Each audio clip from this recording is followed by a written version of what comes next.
जय श्री कृष्ण। स्वागत है आपका हमारे ज्ञान प्रकाश चैनल में।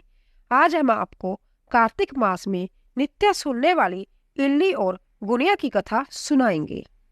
आइए शुरू करते हैं। एक इल्ली थी, एक गुनिया था। इल्ली बोली, आ गुनिया, दोनों कार्तिक नहाए।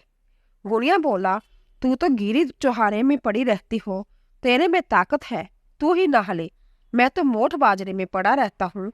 मैं तो हरा भरा सिट्टा खाऊंगा, ठंडा ठंडा पानी पीऊंगा। फिर इल्ली तो रोजाना रानी की बाई के पल्ले में लगकर नहा आती और गुनिया नहीं जाता। कार्तिक उतरते ही पूर्णिमा को दोनों मर गए। इल्ली कार्तिक नहीं थी, इसीलिए उसने राजा के घर जन्म लिया, राजकुमारी बनी, और गुनिया राजा के घर मेंढक बना। फिर राजकुमारी का विवाह रचाया और जब विदा का समय आया तब राजकुमारी का बैल रुक गया। तो राजा रानी ने पूछा कि बैल क्यों रुका, तेरे को क्या चाहिए, मांग ले। तब राजकुमारी बोली कि मेरे को मेंढक सोने की सांकल में बांधकर मेरे रथ के पीछे बांध दो। सबने कहा, राजकुमारी मेंढक क्या मांगा, तेरे को कुछ धन और चाहिए तो ले लो। लेकिन उसने कहा कि मेरे को तो मेंढक ही चाहिए। उसने रथ के पीछे मेंढक बांध लिया। जैसे ही राजकुमारी महलों में पहुंची तो मेंढक को सीढ़ी के नीचे बांध दिया।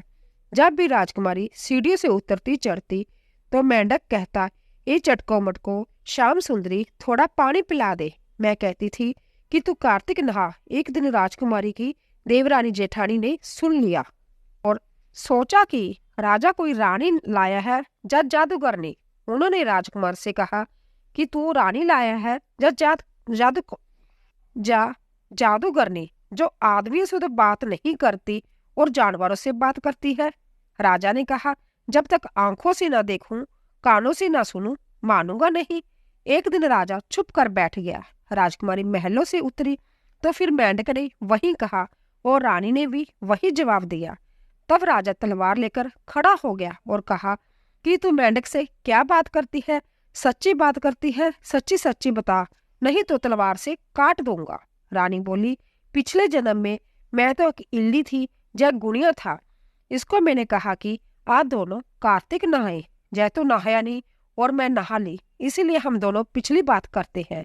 राजा ने कहा कि कार्तिक में गंगा नहाने का इतना फल होता है तो हम दोनों ही जोड़े से कार्तिक नहाएंगे और खूब दान पुण्य करेंगे, जिसमें हमें आगे इससे ज्यादा फल मिलेगा। दोनों कार्तिक नहाने लगे। राजा के घर खूब धन संपत्ति हो गया। हे कार्तिक महाराज, जैसे इल्ली को दिया सबको देना, जैसा गुनिया को दिया ऐसा किसी को न देना। बोलिए कार्तिक महाराज की जय। सारी कहानी सुनने के लिए आप सबका धन्यवाद।